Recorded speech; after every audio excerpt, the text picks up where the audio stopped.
እንኳን ቤተክርስቲያን ግቢ ውስጥ እቤታችሁ ተነስታችሁ ስትጸልዩ ለብሳችሁትን ያደራችሁትን ልብስ ለብሳችሁ አትጸልዩ። ክርስቲያን ፊታችሁን ታጥባችሁ ልብሳችሁን ቀይራችሁ ሌላ ልብስ የሌለው መቼም የለው። ተመልከቱ ክርስቲያኖች አስተውሉ። ሰርግ ቤት ስንሄድ ቢጃማ አድርገን እንሄዳለን። ስብሰባ ስንሄድ እንደዛ አድርገን እንሄዳለን። በሕያውና በልዑል እግዚአብሔር ፊት እንዴት ነው ቢጃማ አድርገን የምንጸልየው? ስንሰግድም እንዲያው ዝም ብሎ እንደ ጂምናስቲክ ብድግ ውድቅ ብድግ ውድቅ ብድግ ውድቅ ማለት አይደለም። እንደዛ አይደለም። ቆሞ አስተውሎ ቀጥ ብሎ ቆሞ የእግዚአብሔር ልጅ ጌታ ኢየሱስ ክርስቶስ እባክህ እኔን የበደልኩን ኃጢአቴን ይቅር በለኝ እያለ ቀስ ብሎ ወድቆ በግንባሩ ሰግዶ ቀስ ብሎ መነሳት ስፖርት አይደለም የምንሰራው። ክርስቲያኖች በልብ መንበርከክ ነው። በደም ከሚያሳዝነው ነገር ቀድሞ አንድ ሰው መደበኛ ጸሎቱን ከመጸለዩ በፊት ጌታዬ ሆይ እኔ በፊትህ ልጸልይ የሚገባኝ ሰው አይደለሁም። እኔ ወንድሞቼን እጠላለሁ፣ እህቶቼን እጠላለሁ፣ አባቶቼን እጠላለሁ፣ እፈርዳለሁ፣ እተቻለሁ። እንዲያው ይህን ሲያደርግ በከንፈር በመናገር አይደለም። በቀኑ ሙሉ ማንን ተችቻለሁ፣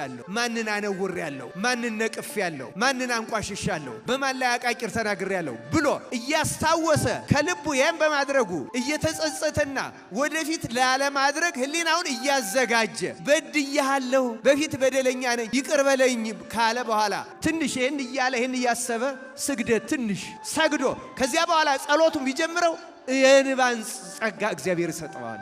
እንደምን አረፈዳችሁ። አሜን። ዱእ ለባህሪ እግዚአብሔር አምላካችን ስሙ ለዘላለም የተመሰገነ ይሁን። እንኳን ለዚህች ቅድስት ዕለት አደረሳችሁ አደረሰን። በክርስትና ሕይወት ውስጥ ጸጥ ባለ ሰዓት መጸለይን የሚመስል ነገር የለም። ብቻ በቅዳሴ ጊዜ ራሱ ብዙዎቹ ቅዱሳን የሚያደርጉት ከአንድ ዛፍ ስር ከአንድ አምድ እንዳይታይ ሆነው ቆመው እጅግ በሚያስደንቅ ተመስጦ ህሊናቸውን የሌላ ሰው ግርግርም እንዳይረብሸው፣ ግን በእነሱ እንደዚያ የለም። ግን አይናቸው ምንም ነገር ሳያይ በልባቸው ወደ ክርስቶስ ብቻ ተመስጠው አንዳንዶቹ እያለቀሱ ይጸልዩ ነበር ይላል። ለምሳሌ በቀደም በስንክሳሩ የሚታሰበው የአባ እብሎ ደቀ መዝሙር ስሙ ያልተጠራው ምን ያደርግ ነበር ይላሉ? በቅዳሴ ጊዜ እጁን የፍጥኝ እንደታሰረ ሰው ወደ ኋላ ሁለቱ እጆቹን አድርጎ ቅዳሴ ተጀምሮ እስኪያልቅ ድረስ አንገቱን ደፍቶ እያለቀሰ ይጨርሰው ነበር ይላል። ክርስቲያኖች አስተውሉ። እንኳን ወዲያ ወዲህ ሊል እጁ አሁን እኔ ራሴ አያስችለኝም። አሁን ቢያንስ እጄን ወደፊት ያመጣለው የሆነ ነገር እንዳስሳለን አይደለም እንዴ? እሱ በእግር መንቀሳቀስ እኮ አይደለም። የፍጥኝ እንደታሰረ አድርጎ ሁለቱ እጆቹን አንገቱን ደፍቶ አንድም ሰው ሳይመለከት እያለቀሰ ይጨርሰው ነበር ይላል። እያለቀሰ መጨረሱ ብቻ አይደለም። ይሄ ቅዱስ አባት ይገርማቸዋል። ቅዳሴ ካስቀደሰ በኋላ እስከ ማታ ድረስ አንድም ሰው አንድም ቀን አነጋግሮ አያውቅም ይላል። ክርስቶስ ተሰይሞ ስጋው ደሙ ተፈትቶ ከዚህ ምስጢር ከተሳተፍን በኋላ ከሰው ጋር መነጋገር አያስፈልግም። እንዲያውም አንድ ጊዜ አባቶች ጠየቁት ይላል፣ ለምንድን ነው ከቅዳሴ በኋላ ከሰው ጋር የማትነጋገር ብለው ጠየቁት ይላል። እኛ ግን በቅዳሴ ጊዜ እንነጋገራለን አይደለም? ይኸው ቅዱሳን ከቅዳሴ በኋላ እንኳን አይነጋገሩም ነበር። እና በትህትና እንዲህ አላቸው ይላል፣ አባቶቼ ሆይ ለሁሉም ጊዜ አለው። ክርስቶስን ሰምቼ ከወጣው በኋላ ሰው መስማት አልፈልግም አላቸው ይላል። እየሰማችሁ ነው ክርስቲያኖች? እንዴት ያሉ እንደሆኑ፣ እንዴት ጸጥተኞች እንደሆኑ፣ እንዴት በእርጋታ የተሞሉ እንዲሆኑ፣ እንዴት በተመስጦ የተሞሉ እንደሆኑ። የጸጥታዋን ሰዓት፣ የጽሙናዋን ሰዓት፣ የተመስጦዋን ሰዓት፣ ከክርስቶስ ጋር ብቻን የሚገናኙባትን ሰዓት እግዚአብሔር ይችን በልቡናችን ያሳድርብን፣ ይቅረጽብን፣ ያሰንብትብን። ክርስቲያኖች በእውነት ነው የምነግራችሁ፣ መዳን ከፈለግን የጸጥታ ህይወት፣ የእርጋታ ህይወት፣ የአርምሞ ህይወት፣ የትዕግስት ህይወት ያስፈልገናል። ከልፍለፋ መውጣት፣ ከመቅበዝበዝ እንደምንለው በአይምሯችን ሰላም ከማጣታችን የተነሳ ቅዳሴው አልቆ የምንነጋገረው ነገር አላስችሎን ብሎ በቅዳሴው ጊዜ ያነጋግረናል ሰይጣን። ይህ እኮ የመረጋጋት መንፈስ ውስጣችን በማጣቱ የሆነ ነው። ከተረጋጋን ሁሉ ይደርሳል። በእውነት ክርስቲያኖች ምንም የሚያስቸኩል ነገር የለው። እግዚአብሔር ለሁላችን ማስተዋሉን ያድለን። ጸሎት አሁን አብይ ጾም ውስጥ ስላለን የሁለት ቅዱሳን ታሪክ በዜና አበው ላይ የተጻፈው ምን እንደሚል ልንገራችሁ።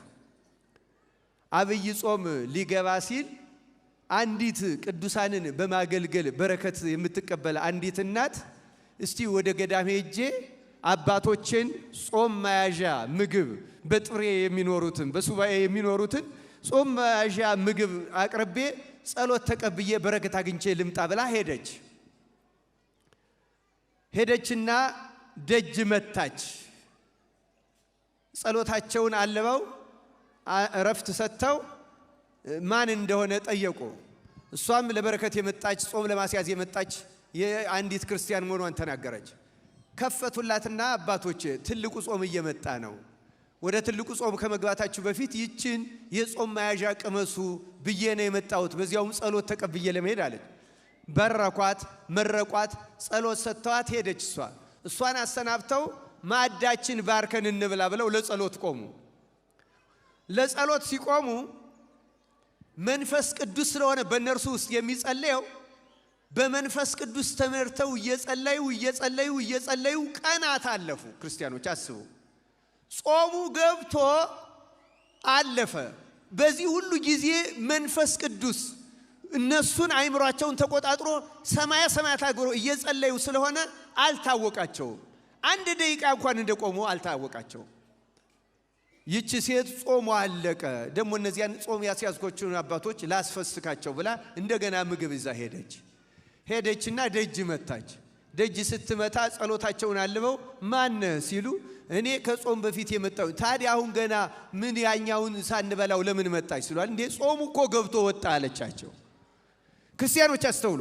ቅዱሳን ልክ ተመልከቱ እንግዲህ ጾም ገብቶ እስኪወጣ ድረስ ለአንድ ምግብ ለጸሎት እንደቆሙ የጨረሱ ቅዱሳን አሉ።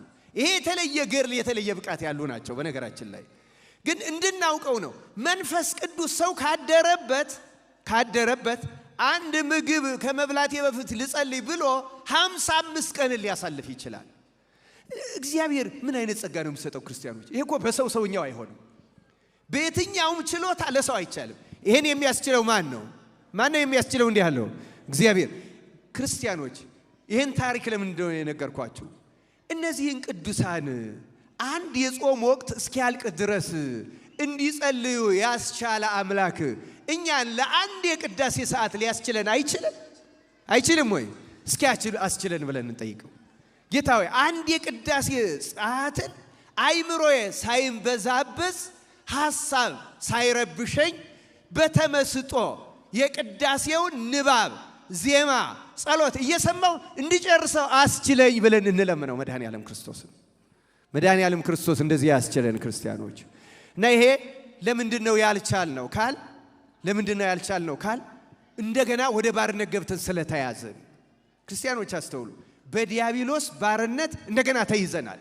አይምሮአችን ተይዟል። ለዚህ ነው ለመልካም ነገር ሁሉ ይሰንፋል፣ ለጊዜው በቅንዓትና በደስታ ብንሰማው ወዲያው እንረሳዋለን። ተይዘናል፣ ተቆጣጥሮናል። እግዚአብሔር አምላክ ከዚህ ነፃ ያውጣን።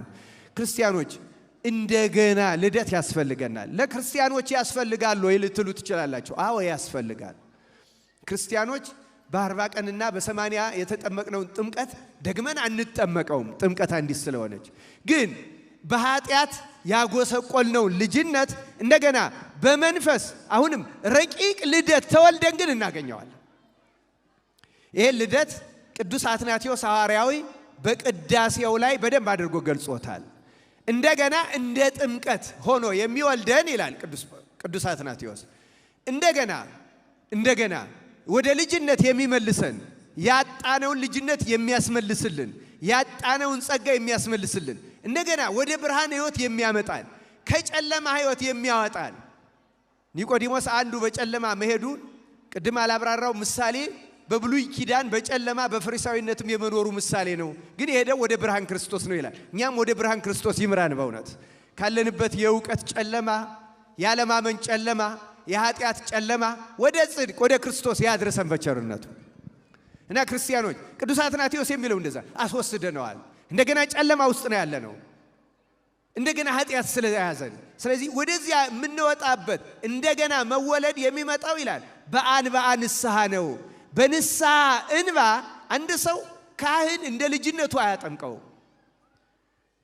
ልጅነቱን ለመመለስ ግን ልቡ እየተቃጠለ ክርስቶስን መበደሉን አውቆ እያለቀሰ የሚለምነው ሰው እንባውን እንደ ጥምቀት አድርጎለት ኃጢአቱን አስተስርዮ እንደገና መወለድን ወይም በጥምቀት ያገኛትን ጸጋ ይመልስለታል ይላል። እግዚአብሔር ያችን ጸጋ ይመልስልን በቸርነቱ ክርስቲያን።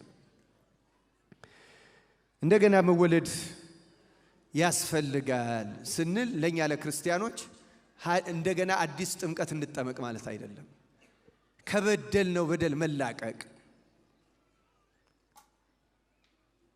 ቅዱስ ጳውሎስ በመልእክቱ ደጋግሞ እንደገለጸው በመንፈስ በእውነተኛ የንስሐ ሕይወት ታደሱ እንጂ ይህን ዓለም አትምሰሉ እያለ እንደገለጸው ሕይወታችንን በንስሐ ማደስ፣ ሕይወታችንን በንስሐ እንደገና እንድትወለድ ማድረግ። ንስሐ ደጋግመን እንደምናገረው ለካህን በሆነ ጊዜ ተናግሮ ያችን የተሰጧትን ቀኖና ፈጽሞ መቀመጥ ማለት አይደለም። ክርስቲያኖች እውነተኛ ንስሐ በየዕለቱ በልብ ወደ ክርስቶስ መናፈቅ፣ ማልቀስ፣ የእንባ ጠብታ በጣም አስፈላጊ ነው። ክርስቲያኖች ያለ እንባ ስርየት የለም። ይሄን ወቁት ክርስቲያኖች። ባለፈው ለነበራችሁ ተናግሬያለሁ። እንባን ደግሞ የምታመጣልን ጾም ናት። ጾም በደንብ አድርገን ከጾም ሰውነታችን የደነደነው ድንዳኔው ይቀንሳል። እርግጥ ድንዳኔ የሚመጣው የልብ ድንዳኔ እንባ የማይመጣን በሁለት መሰረታዊ ምክንያቶች ነው። ክርስቲያኖች ብዙ ቅዱሳን እንደጻፉት አንደኛው ቅድም እንዳልኳችሁ አብዝቶ በመመገብ እና ተገቢ ጾም ባለመጾም ሰውነታችን ይደነደናል። አንደኛውና መሰረታዊ ምክንያት እሱ ነው። ሁለተኛውና በጣም አስቸጋሪው ግን እኛ ማናስተውለው በሰዎች መፍረድ ነው ይላል። እየሰማችሁ ነው ክርስቲያኖች? ደንዳና የሚያደርገን በሰዎች መፍረድ ማለት ምን ማለት ነው? እኛ አሁን እዚሁም ቆመን እያስቀደስንም ይሄ ባይደረግ ይሃ ቢሆን እያል የመፍረድ ህሊና አለን። መፍረድ በልቡናችን በካህናትም አይቀር በጳጳሳትም አይቀር በምናውቀው በባልንጀራችን አይቀር። ዛሬ አሁን ቅዳሴ ጊዜ ሲቀደስ ሰምታችሁታል። እና በመፍረድ ምክንያት ልቡናችን ይደነድናል። እግዚአብሔር የደነደነ ልቡናችን ይመልስልን። አይምሮን የሚያደበዝዝ በጸሎት ጊዜ እንባ እንዳይመጣ ርህራሄ እንዳይኖረን ከሚያደርጉ ነገሮች አንደኛው በምግብ ምክንያት ነው። ተገቢ ጾም አለመጾም። ይሄ ማለት ከጾም ወቅትም ባለው ጊዜ ነው። ክርስቲያኖች ከጾም ውጪ ባለው ወቅትም መጥኖ መብላት። ጠዋት ልንበላ እንችላለን፣ ግን ለሰውነታችን የሚበቃውን ትንሽ ነገር መብላት። በምሳም ጊዜ በራትም ጊዜ እንደዚያው መጥነን የምንበላ ከሆነ ሰውነታችን በስርዓቱ በጸሎትም ጊዜ አንጨነቅም፣ አንቸገርም፣ ርህራሄ ይኖረናል፣ እናነባለን። አሁን በዚያ ጊዜ እንጨነቃለን እንኳን በዚያ ጊዜ በጾም። ሁለተኛውና ቀደም ያብራራውት የነበረው ግን በሰው ላይ መፍረድ፣ ሰዎችን መተቸት። ፈሪሳዊነት በነገራችን ላይ ይሄ ነው ክርስቲያኖች። ፈሪሳዊነት ሌሎቹን መናቅ፣ ማንቋሸሽ፣ መጣል፣ መተቸት፣ ይህን የመሰለው ነገር አቃቂር ማውጣት። እንደዚህ የሚያደርግ ሰው ከመንፈስ ቅዱስ እርዳታ ማግኘት አይችልም። ልቡናውም አይንኳኳም፣ ለጸሎትም አይችልም። እና እንደዚህ ያለ ሰው እውነተኛ ጸሎት መጸለይ ስለማይችል የእንባ ጸጋ አያገኝም፣ የመዳን ተስፋ የለውም። ለምን? እንደገና መወለድን አያገኘውና ክርስቲያኖች። ስለዚህ ክርስቲያኖች እንባ እንዲሁ የጥቂት ሰዎች ገንዘብ አናደርገው። ለሁላችንም የሚያስፈልግ ኃጢአታችን ምን ያህል ብርቱ እንደሆነች ብናውቅ ኖሮ ይላል አንድ ቅዱስ አባት። ልክ አሁን ስለማይገባን ስለማይታየን ነው እንጂ አንድ ሰው ይላል አንድ አባት ቤቱ በእሳት እየተቃጠለ ቆሞ ይገኛል ወይ ይላል። አይደለም? ይሮጣል አይሮጥም? ይሮጣል ለማምለጥ። አንድ ሰው ኃጢአቱ ብርታት ቢገባው ኖሮ ከኃጢአቱ ለማምለጥ እሳቱ ቤቱ በእሳት የተያዘበት ሰው የሚሮጠውን ያህል እያለቀሰ ከኃጢአቱ ለማምለጥ ይበረታ ነበር ይላል። ኃጢአት በጣም ክፉና ክርስቲያኖች እና መተቸት ልቡን ያደነድናል። እና አንድ ቅዱስ አባት ታዲያ እንዴት አድርገን ነው ወደዚህ የምንመጣው የሚለውን ሲያብራራ ታውቃላችሁ። ጌታ ራሱን መንግስተ ሰማያትን በሰርግ ቤት መስሎ ባስተማረበት ትምህርቱ ላይ በኋላ ሙሽራው ሲመጣ በሰርጉ ቤት የሰርግ ልብስ ያለበሰውን ተነሳ አንተ የሰርግ ቤት ልብስ አለበስክም ውጣ ብሎ አስወጣው ይላል። እና የሰርግ ቤት የሚባለው እንግዲህ ተመልከቱ የሰርግ ልብስ የተባለው ክርስቲያኖች በእግዚአብሔር ፊት ለብሰነው የምንቆመው ልብስ ነው ይላል። ያ ልብስ ምን አይነት ልብስ ነው? አስተውሉ ክርስቲያኖች፣ በእግዚአብሔር ፊት ለብሰነው የምንቆመው ልብስ ምን አይነት ነው? ሁለት አይነት ልብስ ነው ያለ። አንደኛው ይሄ የተፈጥሮ የዚህ ስጋዊ ልብስ አለን አይደለም እንዴ? እሱንም ቢሆን አሁን ብዙ ሰው እዚህ አሁን ፊት ለፊቴ በጣም ጥሩ አለባበስ ነው የለበሳችሁ። በእውነቱ ከኋላም ያለው እንደዛ ይታየኛል። አሁን አንዳንዱ ሰው ቢጃማ ለብሶ የሚመጣ ሁሉ አለ ቤተክርስቲያን። እንኳን ቤተክርስቲያን ግቢ ውስጥ እቤታችሁ ተነስታችሁ ስትጸልዩ ለብሳችሁትን ያደራችሁትን ልብስ ለብሳችሁ አትጸልዩ ክርስቲያኖች። ፊታችሁን ታጥባችሁ ልብሳችሁን ቀይራችሁ ሌላ ልብስ የሌለው መቼም የለው ሌላ ልብስ ቢጃማውን ቀይሮ የሚወጣ ሰው ወደ ቢሮ ተመልከቱ ክርስቲያኖች አስተውሉ። ሰርግ ቤት ስንሄድ ቢጃማ አድርገን እንሄዳለን። ስብሰባ ስንሄድ እንደዛ አድርገን እንሄዳለን። በሕያውና በልዑል እግዚአብሔር ፊት እንዴት ነው ቢጃማ አድርገን የምንጸልየው? ለዚህ ለዓለማዊ ሰዎች ማናደርገውን ማለት ነው ክርስቲያኖች። ይሄ እግረ መንገድ ነው። ዋናው ግን የክርስቲያኖች ልብስ ነፍስ ለብሳ የምትቀርበው ልብስ ነው። ያ ልብስ በጣም እግዚአብሔርን ደስ የሚያሰኘው የሰርግ ልብስ የተባለው ልንገራችሁ። አሁን እንግዲህ ሰርጉ የተባለው ቅዳሴ ነው። ባለፈው ማስተምር ያለው ሰርጉ የተባለው ጸሎት ነው። ከክርስቶስና ከቅዱሳኑ ጋር መገናኘት ነው፣ መዋሃድ ነው። የሰርጉ ልብስ የተባለው አንደኛው ትህትና ነው። ሁለተኛው ከፍርድ ከትችት ይህን ከመሰለው እግዚአብሔርን ከሚያሳዝነው ነገር ቀድሞ አንድ ሰው መደበኛ ጸሎቱን ከመጸለዩ በፊት ጌታዬ ሆይ እኔ በፊት ልጸልይ የሚገባኝ ሰው አይደለሁም። እኔ ወንድሞቼን እጠላለሁ፣ እህቶቼን እጠላለሁ፣ አባቶቼን እጠላለሁ፣ እፈርዳለሁ፣ እተቻለሁ። እንዲያው ይህን ሲያደርግ በከንፈር በመናገር አይደለም፣ በህሊናችን እየሄድን በቀኑ ሙሉ ማንን ተችቻለሁ፣ ማንን አነውሬያለሁ፣ ማንን ነቅፌያለሁ፣ ማንን አንቋሽሻለሁ፣ በማን ላይ አቃቂር ተናግሬያለሁ ብሎ እያስታወሰ ከልቡ ይህን በማድረጉ እየተጸጸተና ወደፊት ላለማድረግ ህሊናውን እያዘጋጀ ይህን በድያለሁ፣ በፊት በደለኛ ነኝ፣ ይቅር በለኝ ካለ በኋላ ወደ እንዲያውም እና አባ እንጦንስ የሚሉት ምንድነው? ትንሽ ይህን እያለ ይህን እያሰበ ስግደት ትንሽ 3-4 ስግደት 10-12 ስግደት ከቻለ 24 ከቻለ 41 ከቻለ 50-60 ሰግዶ ከዚያ በኋላ ጸሎቱን ቢጀምረው የንባን ጸጋ እግዚአብሔር ይሰጠዋል ይላል። ይቅር በለኝ እያለ ያው ክርስቲያኖች ስንሰግድም እንዲያው ዝም ብሎ እንደ ጂምናስቲክ ብድግ ውድቅ ማለት አይደለም። እንደዛ አይደለም። ቆሞ አስተውሎ ቀጥ ብሎ ቆሞ የእግዚአብሔር ልጅ ጌታ ኢየሱስ ክርስቶስ እባክህ እኔን የበደልኩን ኃጢአቴን ይቅር በለኝ እያለ ቀስ ብሎ ወድቆ በግንባሩ ሰግዶ ቀስ ብሎ መነሳት።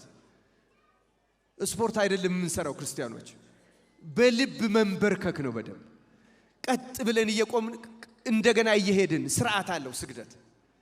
ህሊናችን ፍጹም ከእግዚአብሔር ጋር ሆኖ እኔን በደለኛውን ይቅር በለኝ እያለ ስግደትን አስቀድሞ ይህንን ሲተቸው ሲናገረው ሲሳደበው ሲያማያወለውን እያሰበ በዚህ አንደበት እንዴት አድርጌ አንተን አመሰግንሃለሁ፣ እንዴት ስዬ እጸልያለሁ፣ እባክህ ይቅር በለኝ እያለ ይሄን አስቀድሞ ያደረገ ሰው ነፍሱን አስቀድሞ የሰርጉን ልብስ አለበሳት ማለት። ከዚያ በኋላ ውጣ ይለው፣ ከዚያ በኋላ ጸጋ ይሰጠዋል፣ ከዚያ በኋላ ጸሎቱን ይሰማለታል፣ ይቀበልለታል፣ እንደገና ይወለዳል፣ ይታደሳል ማለት በዚህ መንገድ ነው። ክርስቲያኖች እንዲህ አድርገን ለመጸለይና ከእግዚአብሔር ለመገናኘት ያብቃል። ጸሎት ዝም ብሎ ብትሰማው ስማው ተብሎ የሚነገር ነገር አይደለም። ክርስቲያኖች በደንብ ራስን አዘጋጅቶ የቆሙበትን ቦታ አውቆ በአይነ ህሊና ክርስቶስን ስሎ በደንብ አድርጎ ምንዝረከረከውን ሁሉ አስበን እየተጸጸትን በመኝታችን ጧት ስንነሳም በመኝታችን ጊዜ በሌሊት ያሰብናቸው ሐሳቦች አሉ፣ የቃዠናቸው ቅዠቶች አሉ። ቅዠቶቻችን እነዚያ ሁሉ የኃጢአተኝነታችን ማስረጃዎች ናቸው። በነገራችን ላይ አይምሮአችን ሰላም ሲያገኝ እነዚያ ሁሉ የለም። በእርግጠኝነት ሰው ወደ እግዚአብሔር እየቀረበ አይምሮ ሰላም እያገኘ ሲሄድ ቅዠት ምናምን ሁሉ እየጠፋ ነው የሚሄደው። መንፈስ ቅዱስ ይጠብቀዋል፣ ይጎበኘዋል። ክርስቲያኖች እነዚያ ሁሉ የድካማችን ማሳያዎች ናቸው፣ የአመፃችን ምልክቶች ናቸው። ስለዚህ በሰላም አሳድረኸኛል፣ ግን ደግሞ እኔ ካንተ ጋር አላደርኩም፣ እኔ ከስጋዬ ጋር ያደርኩ ምናያቸው ሰዎች አሉ። ያ ሁሉ በቀን ከምንመኘው ከምናስበው የጌታ ተገናኝ ያን እያደረገ ራሱን እየገሰጸ በትህትና የቀረበ ሰው የሰርጉን ልብስ የለበሰ ሰው ያ ነው። ያን ክርስቶስ ውጣ ይለው። ክርስቲያኖች ይህን አድርገን ለመጸለይ አምላካችን እግዚአብሔር ይርዳን። የተቆረጠ የኤሌክትሪክ መብራትን ባለሙያ እንደሚያገናኙ አሁን እኛ የተቆረጠ ከእግዚአብሔር ጋር የሚያገናኝ የመንፈስ ቅዱስ ምሪት ድልድይ ተቋርጦብናል። በስጋ ነው የምንመላለሰው ክርስቲያኖች። ያን የመንፈስ ግንኙነት መቀጠል አለብን። አሁን ያ ስለሌለ ነው ልክ ኤሌክትሪክ ገመዱ ከተቆረጠ መብራቱ እንደሌለ ሁሉ እኛም የመንፈስ ቅዱስ ብርሃን በህይወታችን ውስጥ የለም። እውነተኛ ዕውቀት የለም። የመንፈስ ቅዱስ ብርሃን እውነተኛ ዕውቀት ስለ ክርስቶስ ያለን ትክክለኛ ዕውቀት ሊኖረን የሚገባው ስለ ቤተ ክርስቲያን፣ ስለ ጽድቅ፣ ስለ ድህነት፣ ስለ ንስሐ፣ ስለዚህ ሁሉ የሚመስለን ነው ያለን። ቆየን። ወስብሐት ለእግዚአብሔር።